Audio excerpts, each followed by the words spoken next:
والصلاة والسلام على سيدنا محمد خاتم النبيين وعلى آلہ واصحابہ اجمعین۔ اللہ تعالیٰ نے امت محمدیہ کو بابرکت مہینہ رمضان المبارک عطا فرمایا ہے۔ اس بابرکت مہینے میں ایک ایسی رات بھی ہے جس کو لیلۃ القدر کہا جاتا ہے۔ لیلۃ القدر ایک عظمت والی رات ہے جس میں اگر کوئی شخص عبادت کرے تو اس کو 1000 مہینوں کی عبادت سے بھی زیادہ ثواب عطا کیا جاتا ہے۔ نبی دو عالم صلی اللہ علیہ وآلہ وسلم ایک مرتبہ منبر پر تشریف فرما ہوئے اور نبی دو عالم صلی اللہ علیہ وسلم نے اپنے صحابہ سے فرمایا، میں اس لیے آیا تھا تاکہ تمہیں بتا دوں کہ رمضان المبارک کی کون سی رات لیلۃ القدر کی رات ہوتی ہے۔ اس وقت 2 آدمی آپس میں جھگڑ رہے تھے، یعنی جھگڑا کر رہے تھے۔ نبی دو عالم صلی اللہ علیہ وسلم نے اپنے صحابہ سے فرمایا، ان 2 بندوں کے جھگڑنے کی وجہ سے لیلۃ القدر کی رات کا تعین اٹھا لیا گیا ہے، لہذا اب تم لیلۃ القدر کو رمضان المبارک کے آخری عشرہ کی طاق راتوں میں تلاش کرو۔ اس حدیث سے یہ معلوم ہوتا ہے کہ اگر وہ 2 آدمی آپس میں نہ جھگڑ رہے ہوتے تو نبی دو عالم صلی اللہ علیہ وسلم اپنے صحابہ سے فرماتے کہ اے میرے صحابہ، لیلۃ القدر کی رات رمضان المبارک کی فلاں رات کو آتی ہے، تو لیلۃ القدر کا تعین کر دیا جاتا، یعنی اس کی تعین کر دی جاتی، لیکن ان 2 بندوں کے جھگڑنے کی وجہ سے لیلۃ القدر کو رمضان المبارک کے آخری عشرہ کی طاق راتوں میں پوشیدہ کر دیا گیا۔ نبی رحمت صلی اللہ علیہ وآلہ وسلم نے مختلف احادیث میں لیلۃ القدر کی علامات اور اس کی نشانیاں بتائی ہیں تاکہ امت محمدیہ ان نشانیوں کی مدد سے لیلۃ القدر کو پہچان سکے۔ حضرت عبادہ بن صامت رضی اللہ تعالیٰ عنہ سے روایت ہے، نبی دو عالم صلی اللہ علیہ وسلم نے ارشاد فرمایا کہ لیلۃ القدر جب آتی ہے تو وہ رات کھلی ہوئی ہوتی ہے، یعنی خوب صاف اور شفاف ہوتی ہے اور اتنی روشن ہوتی ہے کہ ایسا محسوس ہوتا ہے کہ جیسے چاند نکلا ہوا ہو، حالانکہ چاند موجود نہیں ہوتا لیکن اس کی روشنی سے ایسا محسوس ہوتا ہے جیسے چاند نکلا ہوا ہو۔ اور مزید ایک نشانی یہ بھی ارشاد فرمائی کہ لیلۃ القدر کی رات میں نہ زیادہ سردی ہوتی ہے اور نہ زیادہ گرمی ہوتی ہے، اور مزید تیسری نشانی یہ بھی بتائی کہ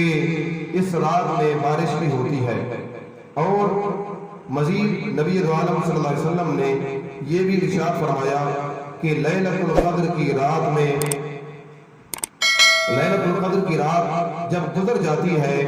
تو صبح کے وقت جب سورج طلوع ہوتا ہے تو وہ بغیر شعاع کے طلوع ہوتا ہے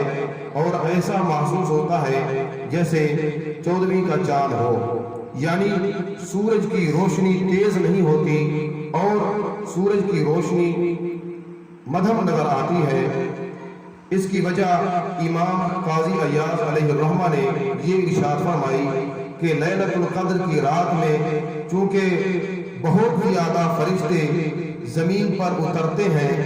تو جب صبح کے وقت سورج نکل رہا ہوتا ہے تو وہ فرشتے جو کثیر تعداد میں زمین پر اترتے ہیں، ان کے اجسام لطیفہ کی وجہ سے سورج کی روشنی دھیمی نظر آتی ہے، یعنی کہ فرشتے اپنے پروں کے ساتھ سورج کی روشنی کو ڈھانپ لیتے ہیں، اس لیے سورج بغیر شعاع کے نظر آتا ہے۔ نبی رحمت صلی اللہ علیہ وسلم نے مختلف احادیث میں اپنی امت سے یہ فرمایا ہے کہ لیلۃ القدر جیسی عظیم رات کو رمضان المبارک کے آخری عشرہ میں تلاش کرو۔ ہماری عوام الناس میں یہ بات مشہور ہے کہ لیلۃ القدر کی رات 27 رمضان کی رات کو ہوتی ہے، جبکہ یہ ایک عوامی بات ہے، ورنہ اہل علم بخوبی جانتے ہیں کہ لیلۃ القدر کو رمضان المبارک کے آخری عشرہ میں پوشیدہ کر دیا گیا ہے، اور جمہور علماء کا یہ نظریہ ہے کہ لیلۃ القدر رمضان المبارک کے آخری عشرہ کی طاق راتوں میں ہوتی ہے، جیسا کہ متعدد احادیث سے بھی اسی طرح ثابت ہوتا ہے۔ اور باقی رہا یہ کہ لوگوں میں جو مشہور ہے کہ لیلۃ القدر کی رات 27 رمضان کو ہوتی ہے، تو اس کے متعلق بھی کچھ روایات ملتی ہیں۔ نبی رحمت صلی اللہ علیہ وآلہ وسلم نے ایک حدیث میں ارشاد فرمایا، لیلۃ القدر لیلۃ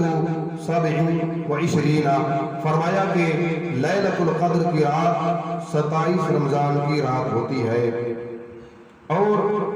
نبی رحمت صلی اللہ علیہ وسلم نے ایک اور حدیث میں فرمایا، جس کو حضرت ابی بن کعب نے روایت فرمایا، کہ نبی رحمت صلی اللہ علیہ وسلم نے ارشاد فرمایا کہ لیلۃ القدر کی رات 27 رمضان کو ہوتی ہے۔ اور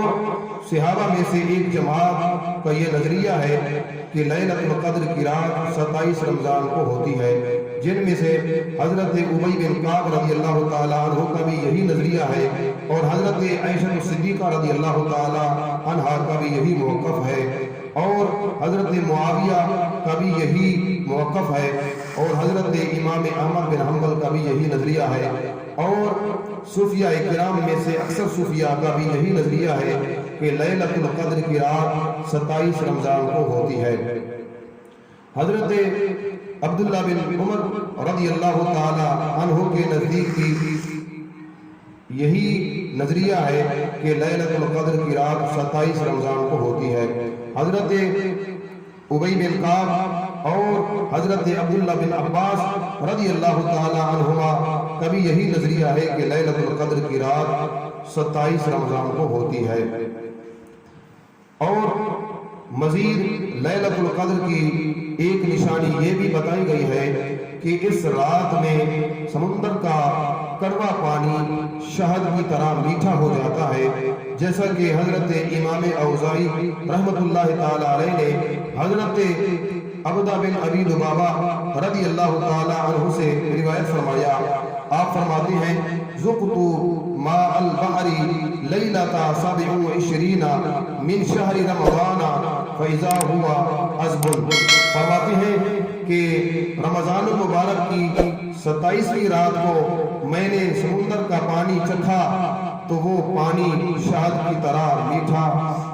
بن چکا تھا۔ تو اس روایت سے یہ معلوم ہوتا ہے کہ لیلۃ القدر کی رات میں سمندر کا جو پانی ہوتا ہے وہ شہد کی طرح میٹھا بن جاتا ہے۔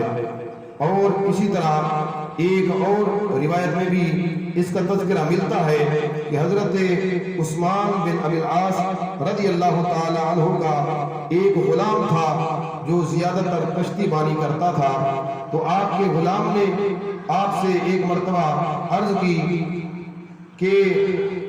پورے سال میں ایک ایسی رات آتی ہے جس رات میں سمندر کا پانی میٹھا ہو جاتا ہے۔ یہ سن کر حضرت عثمان بن ابی العاص رضی اللہ تعالی عنہ نے اپنے غلام سے فرمایا کہ جب وہ رات آئے اور سمندر کا کڑوا پانی میٹھا بن چکا ہو تو مجھے آگاہ کرنا۔ یہ سن کر آپ کے غلام نے آپ کی بات پر عمل کرتے ہوئے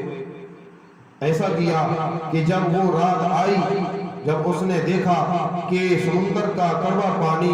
میٹھا ہو چکا ہے، تو آپ کے غلام نے حضرت عثمان بن ابی العاص رضی اللہ تعالی عنہ سے فرمایا کہ اے آقا، سمندر کا پانی میٹھا ہو چکا ہے۔ چنانچہ حضرت عثمان بن ابی العاص رضی اللہ تعالی عنہ کچھ لوگوں کے ساتھ سمندر کے کنارے پر گئے، آپ نے پانی چیک کیا، یعنی پانی کو چکھا تو یقیناً اس وقت پانی میٹھا ہو چکا تھا۔ تو یہ بھی لیلۃ القدر کی نشانیوں میں سے ایک نشانی ہے، اور یہ بات بھی یاد رہے کہ لیلۃ القدر کی جتنی بھی علامتیں اور نشانیاں بتائی گئی ہیں، ضروری نہیں ہے کہ ہر سال رمضان المبارک میں لیلۃ القدر کی رات میں یہ سب نشانیاں پائی جائیں، بلکہ بعض نشانیاں بھی پائی جاتی ہیں اور بعض نہ پائی جائیں، یہ بھی ممکن ہے۔ اسی طرح جیسا کہ حدیث میں فرمایا گیا کہ لیلۃ القدر کی رات میں بارش ہوتی ہے، ہم دیکھتے ہیں کہ پورا رمضان المبارک کا مہینہ گزر جاتا ہے لیکن بارش نہیں ہوتی، تو اب اس سے یہ ثابت نہیں ہوتا کہ اس رمضان میں لیلۃ القدر کی رات نہیں آئی۔ عرض کرنے کا مطلب یہ ہے کہ تمام نشانیاں، سب نشانیاں لیلۃ القدر کی رات میں بیک وقت پائی جائیں یہ ضروری نہیں، بلکہ یہ بھی ہو سکتا ہے کہ کچھ نشانیاں پائی جائیں اور کچھ نشانیاں نہ پائی جائیں۔ اللہ تعالیٰ کی بارگاہ میں دعا ہے کہ اللہ تعالیٰ ہم سب کو دین اسلام پڑھنے، سمجھنے اور اس پر عمل کرنے کی توفیق مرحمت فرمائے۔ آمین۔ وآخر دعوانا الحمدللہ رب العالمین۔